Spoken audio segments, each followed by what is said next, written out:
हमारी जो बहनें हैं जो कि शादी इलेक्शन कमीशन ऑफ इंडिया के निर्देशन में स्पेशल इंटेंसिव रिवीजन कार्यक्रम पूरे उत्तर प्रदेश में चल रहा है। इसी क्रम में जनपद हरदोई में भी ये कार्यक्रम सुचारू तौर पे हमारे द्वारा यहाँ पे चलाया जा रहा है। इसमें प्रथम चरण में 4 नवंबर से लेकर 4 दिसंबर तक सभी बीएलओस संबंधित वोटर्स को जो कि जून 2025 की वोटर लिस्ट में है उनको मतगणना पत्र एनुमरेशन फॉर्म दे रहे हैं। एनुमरेशन फॉर्म कुछ प्री फिल्ड डेटा के साथ भी है। जो लेटेस्ट इलेक्टोरल रोल में हमारे वोटर का जो डेटा होगा वो प्री प्रिंटेड आएगा और उसके अलावा जो वोटर को भरना पड़ेगा उसमें वो अपना कुछ बेसिक डिटेल्स भरना पड़ेगा, अपना लेटेस्ट फोटोग्राफ अफिक्स करना होगा।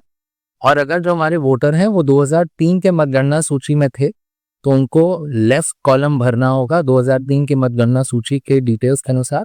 और अगर 2003 में मतगणना सूची में वोटर स्वयं नहीं थे लेकिन अगर उनके माता पिता या दादा दादी वोटर लिस्ट में थे 2003 के तो उनके रिलेशन का डिटेल भरना होगा कि मदर का डिटेल, अगर मदर थी 2003 के सूची में तो मदर का, दादी का तो दादी का, दादा का दादे का और पिताजी का पिताई, वो राइट वाले कॉलम में भरना होगा। And then obviously the other column strike out करेंगे।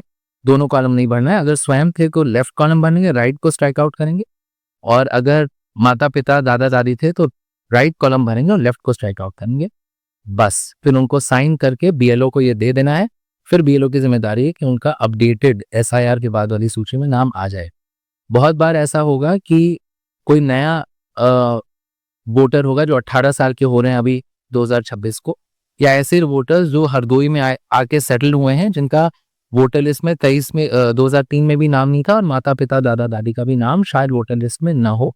ऐसे वोटर्स को फॉर्म 6 भरना है, जैसे यूजुअली फॉर्म 6 वोटर एडिशन का होता है। और उसके साथ एक डिक्लेरेशन फॉर्म है वो भी उनको लगाना है। इस बार एक नया एडिशन हुआ है वो है डिक्लेरेशन फॉर्म का। हमारी जो बहनें हैं जो कि शादी करके एक जनपद से दूसरे जनपद चली जाती हैं तो फॉर्म 8 उसके लिए होता है शिफ्टेड वोटर का, उसमें भी डिक्लेरेशन फॉर्म भरना होगा। बस ये एक एडिशन आया है डिक्लेरेशन फॉर्म का जो कि बहुत ही सिंपल है, इसमें कुछ भी क्लिष्ट नहीं है। अगर किसी भी वोटर को किसी भी तरीके का डाउट है तो अपने बीएलओ से संपर्क कर सकते हैं। हमने बीएलओ की हैंड्स ऑन ट्रेनिंग किया है और बीएलओ जहां पे हमें लग रहा है कि उनको सहायता की आवश्यकता है तो उनके साथ हमने एक टेक्निकल रिसोर्स पर्सन भी लगा रखा है सुपरवाइजर लेवल पे, जो कि बीएलओ को भी गाइड करेंगे और वोटर्स को भी गाइड करेंगे। उसके अलावा अगर कोई भी समस्या है तो हमारा एक कंट्रोल रूम भी चल रहा है। तहसील पे हमारे वीआरसी ऑपरेटर्स भी हैं, एसडीएम्स, हमारे ईआरओज हैं, इलेक्टोरल रजिस्ट्रेशन ऑफिसर, बीडीओज, एबीएसएस और कुछ चकबंदी अधिकारी हमारे असिस्टेंट ईआरओज हैं। तो कोई भी अगर दिक्कत हो तो हमसे संपर्क